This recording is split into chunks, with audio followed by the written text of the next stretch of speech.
నమస్తే, welcome to శ్రీపేపర్ news. ముందుగా headlines. Punganur సరణి రచించిన మైండ్ సెట్ షిఫ్ట్ పుస్తక ఆవిష్కరణ. పుస్తకాన్ని ఆవిష్కరించి తొలి ప్రతిని మెగాస్టార్ చిరంజీవికి అందించిన సీఎం చంద్రబాబు నాయుడు. జీవితం ఏమవుతుందో అనే అభద్రతా భావంతో ఉండే కంటే నేను సాధించగలనని మైండ్ సెట్ తో ముందుకెళ్లాలని పిలుపునిచ్చిన ప్రముఖ సినీ నటుడు మెగాస్టార్ చిరంజీవి. కావలిలోని మధుసూదన్ రావు కుటుంబాన్ని పరామర్శించిన ఉప ముఖ్యమంత్రి పవన్ కళ్యాణ్. ఉగ్రవాదుల్ని ఏరిపారేయాలని వ్యాఖ్య. ఏ నాయకుడికి లేని సంక్షోభాలు ఎదుర్కొని ప్రతి సవాల్ని అవకాశంగా మార్చుకున్నందుకే తాను ఈ స్థాయిలో ఉన్నానని సీఎం ముఖ్యమంత్రి చంద్రబాబు నాయుడు అన్నారు. ఇప్పటి వరకు వ్యక్తిత్వ వికాసం, ఆలోచన విధానాన్ని మార్చుకోవటానికి ద సీక్రెట్ పుస్తకాన్ని చదివామని చెప్పేవాడినని, ఇకపై శ్రావణి రాసిన పుస్తకాన్ని చదవమని చెప్పాల్సి వస్తుందని ఆయన అన్నారు. మంత్రి నారాయణ కుమార్తె భీమిలి ఎమ్మెల్యే గంటా శ్రీనివాసరావు కోడలు పొంగనూరు సరణి రచించిన మైండ్ సెట్ షిఫ్ట్ పుస్తకాన్ని సీఎం చంద్రబాబు నాయుడు విజయవాడలో ఆవిష్కరించారు. తొలి ప్రతిని ప్రముఖ సినీ నటుడు చిరంజీవికి అందజేశారు. రొటీన్ గా జరిగే పుస్తక ఆవిష్కరణ కార్యక్రమాలు, ప్రసంగాలకు భిన్నంగా దీన్ని నిర్వహించారు. పుస్తక ఆవిష్కరణ ముగిశాక రచయిత సరణి చంద్రబాబు నాయుడు చిరంజీవితో ముఖాముఖి కార్యక్రమాన్ని నిర్వహించారు. ఈ సందర్భంగా పుస్తకం రచయిత సరణిపై సీఎం ప్రశంసలు కురిపించారు. ఈ సందర్భంగా సీఎం మాట్లాడుతూ, యూనివర్సిటీలో చదువుకునేటప్పుడే రాజకీయ నాయకుడిని కావాలనుకున్నానని, వైస్ ఛాన్సలర్ ని పిలిచి లెక్చరర్ పోస్టు ఇస్తానన్నారు. కానీ వద్దని, ఎమ్మెల్యేగా ఎన్నికల్లో పోటీ చేస్తానని చెప్పానని తెలిపారు. మంత్రి కావాలని సీఎం చెన్నారెడ్డిని అడిగితే మొదటిసారి ఎమ్మెల్యే అయిన వెంటనే మంత్రి పదవా అన్నట్లు చూశారని, తనకు మెరిట్ ఉంటేనే ఇవ్వండి చెప్పి వచ్చేసినట్లుగా వివరించారు. అలా 2 ఏళ్లలో మంత్రినయ్యానని తెలిపారు. మనం ఒక్క అడుగు వేస్తే మరో అడుగు కలిసి వస్తుందని చంద్రబాబు నాయుడు తెలిపారు. ఇప్పుడు నేను కూడా ఉన్నాను. నేను రాజకీయ నాయకుడు కావాలనుకున్నాను. నేను యూనివర్సిటీ చదువుకున్నప్పుడు చాలా ఆలోచనలు వచ్చాయి, ఏం చేయాలి అనుకుని. చాలామంది నాకు సజెస్ట్ చేశారు, బాగా చదివితే ఐఏఎస్ అవుతాం. నేను అనుకున్నాను, ఐఏఎస్ అయితే 10 మందిలో నేను ఒకడిని చెప్పి. మా వైస్ ఛాన్సలర్ పిలిచి లెక్చరర్ పోస్ట్ ఇస్తాను, జాయిన్ అవుతారా అన్న. I said no. ఏంటి కారణం అన్న. నేను ఎమ్మెల్యేగా పోటీ చేస్తున్నాను, ఎమ్మెల్యేగా అవుతాను, తర్వాత వచ్చి మిమ్మల్ని కలుస్తానన్న. అంత నమ్మకం ఉందా అన్నాడు. తప్పకుండా గెలుస్తానని చెప్పి వెళ్ళాను. అంటే ఒక నమ్మకం, ఒక సంకల్పం.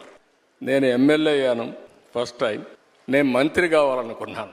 మంత్రి కావాలనుకుంటే చెన్నారెడ్డి గారు మాకు ముఖ్యమంత్రి. అప్పుడు చెన్నారెడ్డి తిరిగిపోయి నాకు మంత్రి పదవి ఇవ్వమని మా వాళ్ళందరూ అడిగారు. నన్ను చూసి పైకి కిందికి చూశాడు.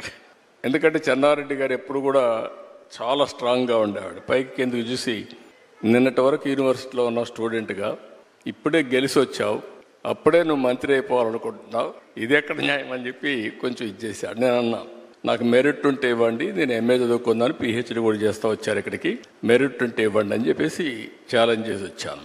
2 ఇయర్స్లో మంత్రి అయ్యాను. ఎందుకు నేను ఇవన్నీ చెప్తుందంటే, ఒక స్టెప్ మనం వేస్తే ఇంకొక స్టెప్ కలిసి వస్తుంది. ఒక పాజిటివ్ థింకింగ్, ఛాలెంజెస్ తీసుకుంటా ముందుకు పోతే ఇంకోటి కలిసి వస్తుంది. నేను మంత్రి అయ్యాను, సినిమా ఇండస్ట్రీ మంత్రి అయ్యాను. అప్పట్లో అంజయ్ గారికి పెద్ద క్యాబినెట్, మా జంబో క్యాబినెట్, 60 మందో 62 మంది క్యాబినెట్లో ఉన్నాం. అప్పుడు అన్ని పోర్ట్ఫోలియో రాసి నాకు ఒక పోర్ట్ఫోలియో రాశాడు. ఆ portfolio archives, archaeology, cinematography, film industry, libraries. దేనికి కూడా జిల్లాలో ఆఫీసర్లు ఉండరు. నేను ఈ పోర్ట్ఫోలియో లాభం లేదనుకుంటే నేను రాణించేవాడిని కాదు. నేను దాన్ని సవాలుగా తీసుకొని పనిచేస్తూ వచ్చాను. అప్పుడు మా సినిమా వాళ్ళందరూ కూడా వచ్చేవాళ్ళు. అప్పుడు ఎన్టీ రామారావు గారిని కలవాలని మా జయకృష్ణ గారికి చెప్తే ఎన్టీ రామారావు గారు కలిశారు. ఎన్టీ రామారావు గారిని కలిసిన తర్వాత నా మ్యారేజ్ ప్రపోజల్స్ ఆయనే పంపించాడు. జీవితం ఏమవుతుంది అనే అభద్రతా భావంతో ఉండే కంటే నేను సాధించగలను అనే మైండ్ సెట్ తో ముందుకు వెళ్లాలని, నేను అక్కడే విజయం సాధించానని ప్రముఖ సినీ నటుడు మెగాస్టార్ చిరంజీవి అన్నారు. వ్యక్తిత్వ, ప్రవర్తన, మంచితనం అనేవి అదనపు ఆకర్షణలు. అత్యుత్తమ వికాసానికి వెళ్లిన ప్రవర్తన సరిగా లేకుంటే గుర్తింపు ఉండదు. మైండ్ సెట్ షిఫ్ట్ అనేది చాలా అవసరమని ఆయన సూచించారు.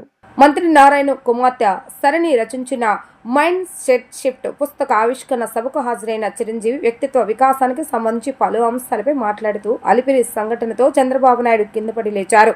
అంతటి పరిస్థితిలోనూ ఎక్కడ చెక్కు చెదరలేదు. ఎంతో మానసిక స్థైర్యంతో ఉన్నారు. అంతటి ధీరోత్తత చంద్రబాబు నాయుడులో చూశాను. ప్రతికూల పరిస్థితులు వచ్చినా వాటిని అధిగమించేలా మంచి రోజులు వస్తాయన్న నమ్మకంతో ముందుకు వెళ్ళాలి. అందుకు నిదర్శనమే చంద్రబాబు నాయుడు. ఆయన తనకు ఎంతో ఇష్టమైన రాజకీయ రంగంలో రాణించాలని తప్పించారు. కాలేజీ రోజుల నుంచి నాయకత్వం లక్షణాలతో ఎదిగారు. రాష్ట్రానికి సేవ చేయాలన్న దీక్షతో నడిచారు. వచ్చిన అవకాశాలను ఉపయోగించుకొని ఎదిగారు. ఆయన నాయకత్వంలో హైదరాబాద్ ఐటీ రంగంలో అభివృద్ధి చెందింది. ఈ రోజు ఐటీ డిజిటలైజేషన్ ఏఐ స్థాయికి చేరుకోవడానికి మార్గదర్శకునుడు చంద్రబాబు నాయుడు అని చిరంజీవి పేర్కొన్నారు. ఇక్కడ ఏంటంటే ఏమైనా సరే రెండు చేద్దాం, ఏమో జీవితం ఏమవుతుందో అనే అభద్రతా భావంతో ఉండే కంటే కాదు, ఖచ్చితంగా అనుకుంటే సాధించవచ్చు, నాలో టాలెంట్ మీద నాకు నమ్మకం ఉందని సాధించగలరు, కాబట్టి అది వద్దు అనుకుంటూ మైండ్ షిఫ్ట్ చేసుకుని దీని మీద ఫోకస్ పెట్టాను సరా, అక్కడ నేను సఫలీకృతునయ్యాను. అదే శరాణి చెప్పేది. ఎక్కడ డౌట్ ఉండకూడదు. ఆ ప్రొఫెషన్ నీకు ఇష్టమైన దాని ప్రొఫెషన్ అయ్యి ఉండాలి. దాని మీద నువ్వు ఇంట్రెస్ట్ పెంచుకోవాలి. అది సాధించడానికి కష్టపడి పనిచేయాలి, ఒళ్ళొంచి పనిచేయాలి, అది కూడా స్మార్ట్గా పనిచేయాలి. వీటన్నిటితో పాటు మన వ్యక్తిత్వం, మన బిహేవియరు, మన మంచితనం, ఇవన్నీ కూడా యాడెడ్ ఫ్లేవర్, అది చక్కటి అందాన్ని ఇస్తాయి నువ్వు వెళ్తున్న ఈ బాటలో. అది చాలా ఇంపార్టెంట్. అంటే ఇంకా ప్రధానమైన ఉదాహరణ చెప్పాల్సి వస్తే, మహానాయకుడిని ఇక్కడ ఉన్నారు. అలిపిరి సంఘటనతో అక్కడి నుంచి పడి లెగిచి ఎంత డీమోటివేట్ అయిపోవాలి, చావు తప్పి కన్నులు అట్టపోయినట్లుగా ఆ రోజున పరిస్థితి ఉన్నప్పుడు ఆ విజువల్స్ చూసి ఎక్కడ చెక్కు చెదరలేదు. ఆయన మానసిక స్థైర్యంతో ఉన్నారు. హాస్పిటల్కి వెళ్ళి ట్రీట్మెంట్ తీసుకుని వెంటనే మామూలుగా బయటకు వచ్చారు కానీ ఎక్కడ సరే బెసికారా, కొంచెం వెనక్కి తగ్గారా, ఆలోచన విధానంలో ఏంటిది అన్నారని ఏమీ లేదు. బ్రహ్మాండమైనటువంటి ఒక కన్విక్షన్ తోటి దీన్ని ఆయన ఎదుర్కొని నిలబడేటువంటి హీరో దాత్తత నేను ఆ రోజున చూశాను నాయుడు గారిలో. చాలామంది అత్యున్నత స్థానానికి వెళ్ళిపోతుంటారు, కానీ క్యారెక్టర్ లేకపోతే వాళ్ళు ఎంత ఎత్తుకెళ్ళినా సరే సర్లే పెద్ద చేసేళ్ళ అని అంటారు. అది ఎంత లేదన్నా సరే ఆ క్యారెక్టర్ కూడా నీకు లేని అందాన్ని తీసుకొస్తుంది. నీ కష్టానికి మరింత అందం ద్విగుణీకృతం అవుతుంది, నీ ఫలితం కూడా అంత బాగా ఉంటుంది. కాబట్టి మైండ్ సెట్కి షిఫ్ట్ అనేది చాలా చాలా అవసరం. ఆ రకంగా శరాణి చేసినటువంటి ప్రయత్నం సఫలీకృతం అవుతుంది. చాలామంది రీచ్ అవుతుంది, చాలామంది లబ్ధిదారులు పొందుతారు. అండ్ చెప్పాలంటే మన నారా చంద్రబాబు నాయుడు గారు కూడా చిన్నతనం నుంచి కాలేజీ రోజు నుంచి నాయకత్వ లక్షణాలతోటి అక్కడ నాయకుడుగా కాలేజీలో ఉంటూ అక్కడి నుంచి తనకి ఇష్టమని ఈ ఫీల్డ్లో రాణించాలి, నా రాష్ట్రానికి సేవలు చేయాలి, ఇక్కడ ఏమైనా సరే అవ్వాలి అనే అకుంఠిత దీక్షతో అయ్యారు. ఆ రోజున రామారావు గారు ఉంటారని ఆయన పాలిటిక్స్కి వస్తారని కాదు, ఆయనకు మీద నమ్మకం. ఆయన అట్లా ఏ మారుమూలు ఉన్నా నేను ఎట్లయితే యాక్టింగ్ మీద నా నమ్మకంతో నేను ఎలా ఉన్నానో అలాగే నాయకత్వ లక్షణాలతో పాలిటిక్స్లో రావాలి, రాణించాలి, ఇతోధికంగా ఎంతో సేవలు చేయాలని అనుకున్నారు. కాబట్టి నాయకుడిగా, స్టూడెంట్ నాయకుడిగా, విద్యార్థి నాయకుడిగా ఉన్న ఆయన పాలిటిక్స్లో రావడం ఏంటి అనుకోని పరిస్థితుల్లో అవకాశాలు వస్తే వాటిని చేజిక్కించుకుని వాటిని ఆసరాగా తీసుకుంటూ అంచెలంచెలుగా ఎదుగుతూ ఈ రోజున మనం చూసినటువంటి అద్భుతమైనటువంటి ఒక మహానాయకుడిగా ఎదిగారు. ఆయన దిశానిర్దేశంలో, ఆయన నాయకత్వంలో హైదరాబాద్ దగ్గర నుంచి ప్రతి నగరం, అంటే ఫస్ట్ ఇండియాలో ఆఫ్టర్ బెంగళూరు మళ్ళీ అలాంటి ఐటీ నగరంగా, అంటే ఎంత విజనరీ అంటే ఫ్యూచర్లో ఇది డెఫినెట్గా ఈ రోజున మనం అనుకుంటున్నాం డిజిటలైజేషన్ ఆ రోజున అంత ఉధృతంగా లేదు, అలాంటి దాన్ని అవి తీరుతుంది ఆయన అన్నారే. ఆయన మైండ్ సెట్ ఆ రోజున అలా షిఫ్ట్ చేసుకుని దానికి కట్టుబడి ఉన్నారు. కాబట్టి ఈ రోజున ఐటీలో కానివ్వండి, అతను డిజిటలైజేషన్లో కానివ్వండి, ఇదిగో ఈ రోజున ఏఐలో కానివ్వండి, ఆ స్థాయికి వెళ్ళటానికి నాంది పలికినటువంటి పాయనీర్ మన చంద్రబాబు నాయుడు గారు. సో ఇలాంటి నాయకుల మైండ్ సెట్ షిఫ్ట్ అవ్వడం అన్నది ఎంతగా అభివృద్ధిలోకి ఎంత ఇదిగా ఉందో మనం తేడతెల్లంగా చూస్తున్నాం. కాబట్టి ఇట్స్ ఎ వండర్ఫుల్ సబ్జెక్ట్ శరణి. I do appreciate all the very best. Thank you so much sir. Pahalgam లో ఉగ్రవాదులు దారుణంగా దాడికి తెగబడ్డారు. పర్యాటకులని లక్ష్యంగా చేసుకుని కిరాతకంగా చంపేశారు. ఈ ఘోరాన్ని దేశం ఎప్పటికీ మర్చిపోదు. ఉగ్రవాదులని నిర్దాక్షిణంగా ఏరిపారాయాల్సిందేనని ఉప ముఖ్యమంత్రి పవన్ కళ్యాణ్ వ్యాఖ్యానించారు. మనకు మంచితనం, కనికరం ఎక్కువయ్యాయని అన్నారు. కాశ్మీర్ లో ఉగ్రదాడిలో ప్రాణాలు కోల్పోయిన శ్రీ పొట్టి శ్రీరాములు నెల్లూరు జిల్లా కావలివాసి సొమ్మిశెట్టి మధుసూదన్ రావు భౌతిక కాయం స్వస్థలానికి చేరుకోగా పవన్ కళ్యాణ్ పూలమాలలు వేసి నివాళులర్పించారు. సహచర మంత్రులు నాదెండ్ల మనోహర్, ఆనం రామనారాయణ రెడ్డి, సత్యకుమార్లతో కలిసి బాధిత కుటుంబ సభ్యులను ఓదార్చారు. సుమారు గంటకు పైగా వారితో మాట్లాడారు. అనంతరం పవన్ మీడియాతో మాట్లాడుతూ, మధుసూదన్ రావు కుటుంబ సభ్యుల క్షోభను చూశాను. వారి ఆవేదన వింటుంటే మనసు వికలమైంది. మాట్లాడటానికి మాటలు రావటం లేదు. ఇదే ఘటనలో చనిపోయిన విశాఖకు చెందిన చంద్రమౌళి కుటుంబ సభ్యులు కూడా కలుస్తాను. తర్వాత మంగళగిరిలో మీడియాతో అన్ని వివరంగా మాట్లాడతానని పవన్ అన్నారు. బాధిత కుటుంబాలకు పరిహారం ఇచ్చేందుకు రాలేదని, వారికి భరోసా కల్పించేందుకే వచ్చామని ఆయన తెలిపారు. కశ్మీర్ ఉగ్రవాదులు చాలా కిరాతకంగా టార్గెటెడ్ కిల్లింగ్ చేసిన విధానం, అక్కడ తూటాలు పేలితే దాని ప్రకంపనలు దేశం నలుమూలలకి వెళ్ళిపోయడానికి ఈరోజు మధుసూదన్ గారి హత్య మృతే దీనికి గుర్తు. ఇందాక కుటుంబ సభ్యులతో మాట్లాడాను. వారి క్షణంలో అడుగుతుంది, వాళ్ళు ఇంకా నమ్మశక్యం లేని పరిస్థితిలో ఉన్నారు. ఒక్కొక్కరిని ఏరి వాళ్ళ ఇవి కొన్ని వాళ్ళు చెప్పినవి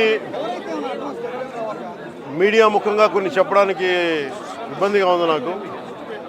ఎందుకంటే ఈ ఉద్దేశం వాళ్ళ ఏ ధర్మాన్ని ఆచరిస్తారని చెప్పి చాలా కోల్డ్ బ్లడెడ్గా నిర్దాక్షిణ్యంగా చంపేశారు. అది అన్నీ నమ్మి కశ్మీర్లో అన్నీ ప్రశాంతత ఉంది గత కొన్ని సంవత్సరాలుగా, అన్నీ బాగుంటాయి అని చెప్పి వెళ్తే మేము తిరిగి ఇలా ఈ పరిస్థితుల్లోకి వాళ్ళు, నాకు కూడా బాధ ఇంకా గుండెలో ఉండి నేను మాట్లాడలేకపోతా ఉన్నాను. ప్రత్యేకించి దీన్ని రేపు కానీ ఎల్లుండి కానీ ప్రత్యేకమైన సమావేశం మంగళగిరిలో ఏర్పాటు చేస్తాం. ఎంత కిరాతకంగా ఎంత దారుణంగా చంపారు వాళ్ళని. ఈ సమయంలో వాళ్ళు అడుగుతూ మేము ఆత్మగౌరవం ఉన్న వాళ్ళు మేము నిజంగా ఇక్కడ ఏదో ఒక ఎక్స్గ్రేషియా ప్రకటించడానికో లేదంటే దీనికో రాలేదు. నిజంగా ఉగ్రవాదుల దాడిలో ఇది రిపీటెడ్గా, ఎందుకంటే నేను 86 నుంచి 89 వరకు నేను కాశ్మీర్లో ప్రతి సమ్మర్లో అప్పుడున్న పరిస్థితుల్లో షూటింగ్ల వల్ల వెళ్ళేవాడిని, నేను పనిచేసేవాడిని. సో నాకు పరిస్థితులు తెలుసు. నాకు మళ్ళీ తిరిగి అలాంటి పరిస్థితులు పునరావృతమైనవి అనేది చాలా చాలా బాధ కలిగిస్తూ ఉంది. కొన్ని అంశాలు ప్రత్యేకంగా ఆవిడ తెలియజేశారు. వారి అమ్మాయి కానీ వారి అబ్బాయి కానీ వాళ్ళ పడ్డ క్షోభ చాలా చాలా వివరంగా తెలియజేశారు. ఎంత సాడిస్టిక్గా, ఎంత మెథాడికల్గా, కోల్డ్ బ్లడెడ్గా చంపేశారు చెప్తుంటే అసలు కడుపులో బాధ ఉండలు చుట్టుకుపోతాం. అందుకని ప్రత్యేకించి ఈ సందర్భంలో కాకుండా సమయం అవుతుంది అన్నారు. అందుకని ప్రత్యేకించి మళ్ళీ నేను మంగళగిరిలో ఒక మీడియా సమావేశం ఏర్పాటు చేస్తున్నాను. రేపు కూడా వైజాగ్ వెళ్తున్నాను. వెళ్ళి వారిని కనుక్కొని ఒకసారి ప్రభుత్వం అన్ని రకాలుగా భరోసా ఉంటుంది, అది మీకు తెలిసి చెప్పక్కర్లేదు, ఖచ్చితంగా చేస్తాం, సందేహం లేదు. కానీ ఇది more than ex gratia, more than డబ్బుల కంటే కూడా బాధలో మీకు తగిలిన ఈ వచ్చిన ఇబ్బంది కానీ, ఈ గాయం కానీ, అంటే మనిషి చనిపోయారు కానీ ఈ జ్ఞాపకాలు చిన్నపిల్లడి ముందు జరిగింది, కూతురు బిడ్డ ముందు జరిగింది. ఇది మటుకు ఇది భారతదేశం ఎప్పటికీ మర్చిపోలేదు. భారతదేశం ఎప్పటికీ మర్చిపోలేదు. ఉగ్రవాదులు ఎక్కడున్నా సరే నిర్దాక్షిణ్యంగా ఏరియా. మన కనికరం ఎక్కువైపోయింది, మంచిదనం ఎక్కువైపోయింది, అంతే. మనం నిర్దాక్షిణ్యంగా ఏరియాలే. Artificial intelligence emerging technologies for government digital transformation అంశంపై సచివాలయంలో ఉన్నతాధికారులతో వర్క్ షాప్ నిర్వహించారు. ముఖ్యమంత్రి చంద్రబాబు నాయుడు ఈ వర్క్ షాప్ కు హాజరై ప్రారంభ ఉపన్యాసం చేశారు. ఆర్టిఫిషియల్ ఇంటెలిజెన్స్ మిషన్ లెర్నింగ్స్ పై సచివాలయంలోని 5వ బ్లాక్ లో నిర్వహిస్తున్న ఈ వర్క్ షాప్ నకు సీఎం చంద్రబాబు నాయుడుతో సహా ఐటీ శాఖ మంత్రి నారా లోకేష్ ఇతర ఉన్నతాధికారులు హాజరయ్యారు. ఆర్టిఫిషియల్ ఇంటెలిజెన్స్ ఇతర ఎమర్జింగ్ టెక్నాలజీల ఆవశ్యకత, పాలనలో వాటి వినియోగం పైన ముఖ్యమంత్రి నారా చంద్రబాబు నాయుడు మార్గదర్శనం చేశారు. అదేవిధంగా ఈ వర్క్ షాప్ కు సిఎస్ డీజీపీ, వివిధ శాఖల అధికారులు, కేంద్ర ఐటీ శాఖ మంత్రి సెక్రటరీ చంద్రశేఖర్ సైతం హాజరయ్యారు.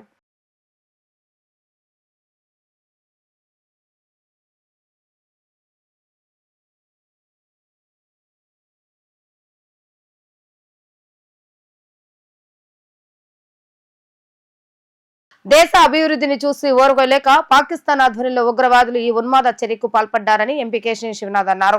దేశ ప్రజల మధ్య విభేదాలు సృష్టించేందుకు ఇలాంటి అమానుషమైన దాడులకు పాల్పడిన వారిని ప్రేరేపించిన అరాచక శక్తుల్ని కేంద్రం కఠినంగా శిక్షిస్తుందని ఆయన స్పష్టం చేశారు. పహల్గాం ఉగ్రవాదుల దాడిలో ప్రాణాలు కోల్పోయిన వారి ఆత్మకు శాంతి చేకూరాలని ప్రార్థిస్తూ విజయవాడలోని Krishna milk union chairman Chalasani Anjaneyulu ఆధ్వర్యంలో మానవహారం నిర్వహించారు.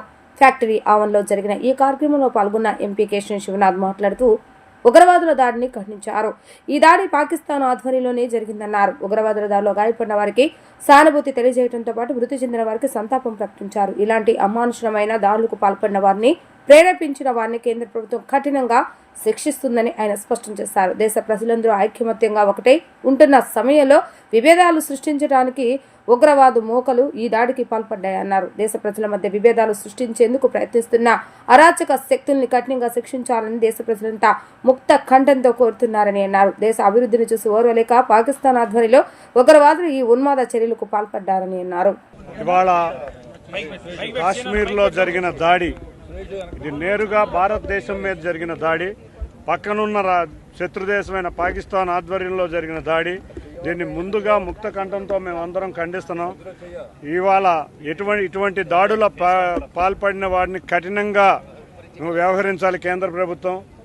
కాశ్మీర్ లోయలో అందమైన టూరిస్టు ప్రదేశంలో టూరిస్టుల మీద అకాలంగా బుల్లెట్ వర్షం కురిపించి సైనిక దుస్తుల్లో వచ్చి బుల్లెట్ వర్షం కురిపించిన టెర్రరిస్టుల్ని పట్టుకుని తరిమి కొట్టే విధంగా పాకిస్తాన్కి తగిన బుద్ధి చెప్పే విధంగా కేంద్ర ప్రభుత్వం వ్యవహరించాలి. ఇవాళ దేశమంతా కలిసికట్టుగా ఉండే సమయంలో దేశ సమగ్రతను, దేశ సార్వభౌమత్యానికి దెబ్బ కొట్టే విధంగా వ్యవహరిస్తున్న శక్తుల్ని వదిలిపెట్టకూడదని వాళ్ళ ప్రజలందరూ ముక్తకంఠంతో కోరుతున్నారు. నిజంగా ఇవాళ చాలా బాధతో ఇబ్బంది పడే రోజులు ఇది. ముందుగా అక్కడ చనిపోయిన వ్యక్తులందరికీ, ఆ దాడిలో గాయపడిన వ్యక్తులకి సానుభూతి తెలుపుతా, ముందు మరణించిన వ్యక్తులకి వారి ఆత్మకి శాంతి కలగాలని ఆ భగవంతుడిని ప్రార్థించుకుంటూ దేశం మీతో ఉంటుందని వారి కుటుంబాలకి ధైర్యం చెబుతూ ఈ దేశం మీతో ఉంటుంది, ఈ దేశం అభివృద్ధిని ఓర్చుకోలేని పక్క దేశాలు చేస్తున్న కుట్ర తప్పకుండా వాటిని తిప్పికొట్టి మీ యొక్క కుటుంబాలు, ప్రాణాలు పోగొట్టుకున్న కుటుంబాల విలువలని దేశం మొత్తం కాపాడే విధంగా మేము కృషి చేస్తామని తెలియజేసుకుంటూ మరొక్కసారి ఇటువంటి దాడులు జరగకుండా అందరం కూడా కలిసికట్టుగా ఉండి ఇటువంటి సమయంలోనే కేంద్ర ప్రభుత్వానికి సహాయంగా ఉండి ఇటువంటి దాడులు తిప్పికొట్టే విధంగా మనం అందరం కూడా కలిసికట్టుగా ఉండాలని తెలియజేసుకుంటున్నాం. జమ్మూ కాశ్మీర్ లో జరిగిన ఉగ్రవాద దాడిని నిరసనగా ప్రపంచ శాంతి వర్ధిల్లాలి, ఉగ్రవాదం నశించాలంటూ ప్రభుత్వ విప్ సెంట్రల్ నియోజకవర్గ శాసనసభ్యులు బొండా ఉమామహేశ్వర ఆధ్వర్యంలో శాంతియుత కొవ్వొత్తుల ర్యాలీని అజిత్ సింగ్ నగర్ లో నిర్వహించారు. ఎమ్మెల్యే కార్యాలయం వద్ద నుంచి జరిగిన ఈ ర్యాలీ అమెరికన్ హాస్పిటల్ సెంటర్ వరకు సాగింది. ఎమ్మెల్యే బొండా ఉమామహేశ్వరతో సహా ఈ ర్యాలీలో పాల్గొని ఉగ్రవాది సంఘటనను తీవ్రంగా ఖండించారు. దేశం యావత్ ఉగ్రదాడిలో చనిపోయిన కుటుంబాలకు అండగా ఉంటుందని, రానున్న కాలంలో ఉగ్రవాదాన్ని దేశంలో సమూలంగా అంతం చేసేలా కేంద్ర రాష్ట్ర ప్రభుత్వాలు చర్యలు తీసుకుంటాయని అన్నారు. పాకిస్తాన్ అరాచక వికృత చేష్టలకు వ్యతిరేకంగా సింగ్ నగర్ లోని సెంట్రల్ నియోజకవర్గ తెలుగుదేశం పార్టీ కార్యాలయం వద్ద నుండి అమెరికన్ హాస్పిటల్ సెంటర్ అంబేద్కర్ విగ్రహం వరకు శాంతియుత కొవ్వొత్తుల ర్యాలీ జరిగింది. ప్రభుత్వ విప్ సెంట్రల్ నియోజకవర్గ శాసనసభ్యులు బొండా ఉమామహేశ్వరరావు గారి ఆధ్వర్యంలో జరిగిన ఈ ర్యాలీలో వందలాది మంది కొవ్వొత్తులు చేత పట్టుకుని భారత మాతకి జై అంటూ నినాదాలు చేస్తూ పాకిస్తాన్ డౌన్ డౌన్ అంటూ ర్యాలీలో పాల్గొన్నారు. ఈ సందర్భంగా బొండా ఉమామహేశ్వరరావు మాట్లాడుతూ జమ్మూ కాశ్మీర్లోని అనంతనాగ్ జిల్లా పెహల్గాం నగరంలోని బైసరన్ ప్రాంతంలో పర్యాటకులపై ఉగ్రవాదులు దాడి చేసి 30 మందిని హతమార్చడాన్ని దేశవ్యాప్తంగా తీవ్రంగా ఖండిస్తున్నామని అన్నారు.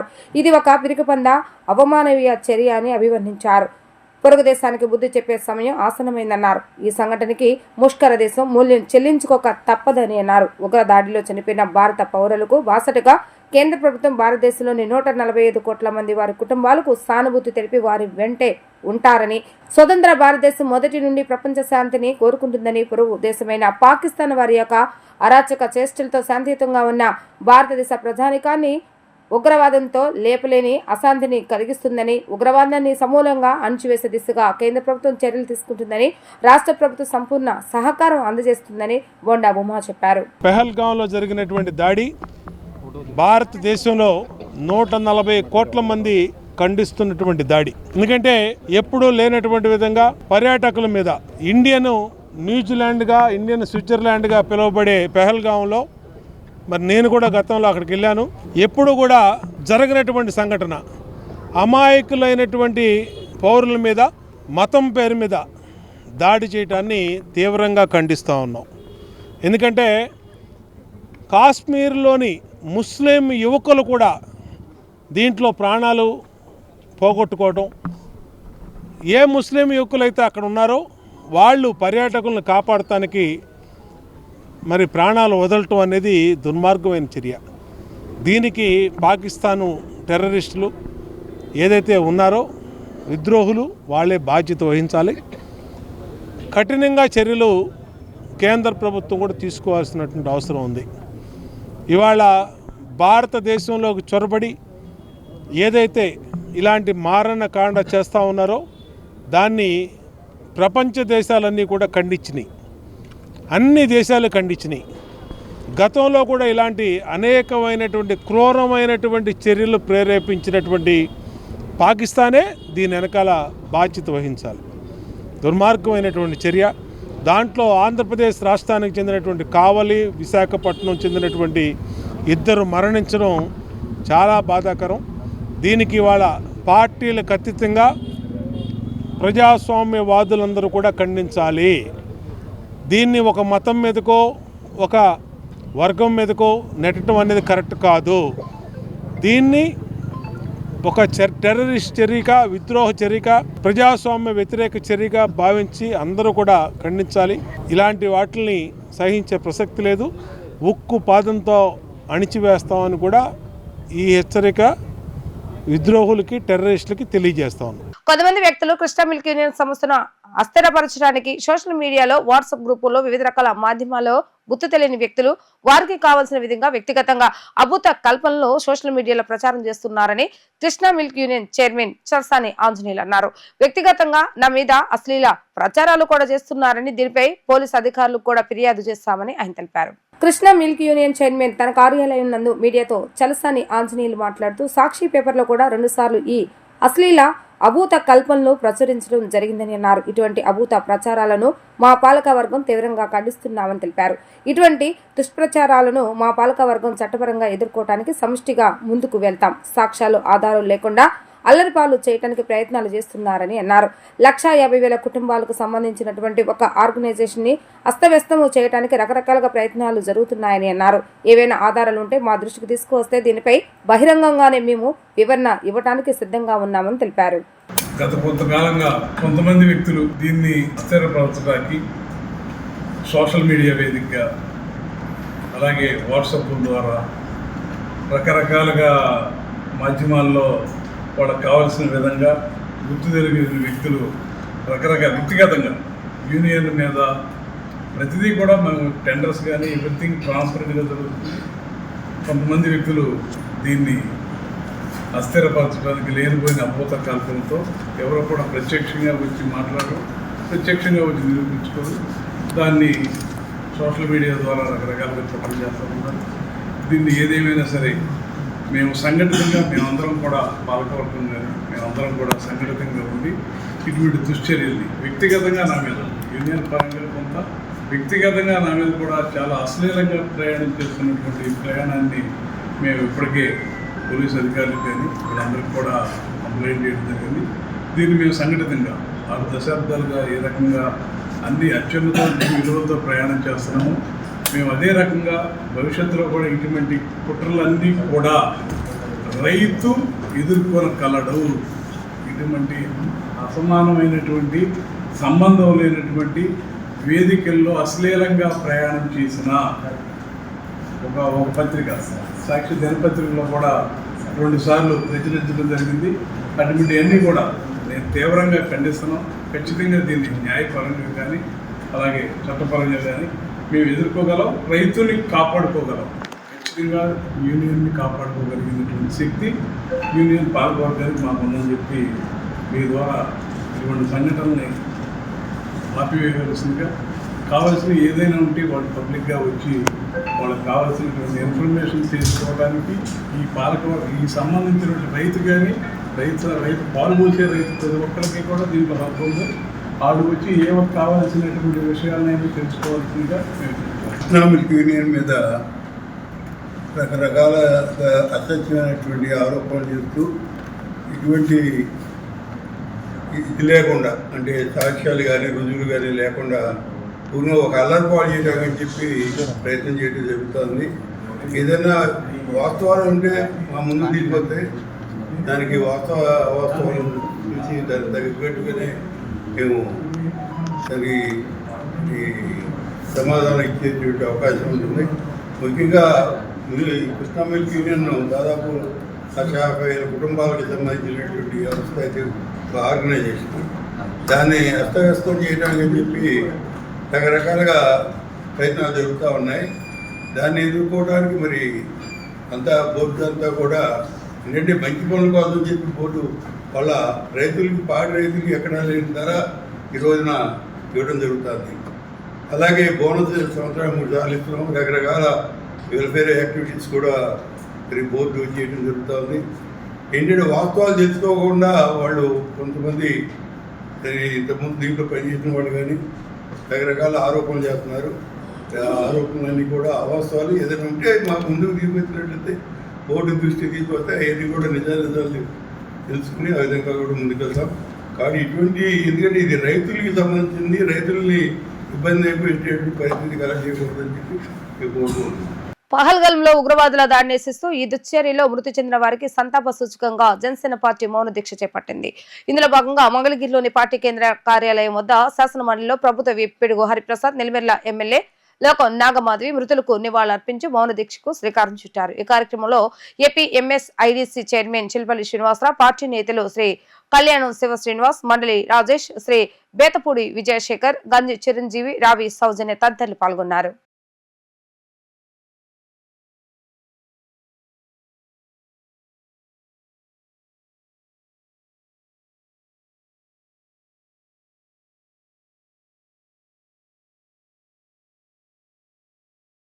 వార్తలు ముగించే ముందు హెడ్లైన్స్ మరొకసారి. పొంగనూరు సరణి రచించిన మైండ్ సెట్ షిఫ్ట్ పుస్తక ఆవిష్కరణ. పుస్తకాన్ని ఆవిష్కరించి తొలి ప్రతిని మెగాస్టార్ చిరంజీవికి అందించిన సీఎం చంద్రబాబు నాయుడు. జీవితం ఏమవుతుందో అనే అభద్రతా భావంతో ఉండే కంటే నేను సాధించగలనని మైండ్ సెట్ తో ముందుకెళ్లాలని పిలుపునిచ్చిన ప్రముఖ సినీ నటుడు మెగాస్టార్ చిరంజీవి. కావలిలోని మధుసూదన్ రావు కుటుంబాన్ని పరామర్శించిన ఉప ముఖ్యమంత్రి పవన్ కళ్యాణ్. ఉగ్రవాదుల్ని ఏరిపారేయాలని వ్యాఖ్య. ఇవి రోజు వార్తా విశేషాలు. మరలా తిరిగి ప్రసారమయ్యే వార్తలు మళ్ళీ కలుద్దాం. అందరికీ సెలవు. నమస్కారం.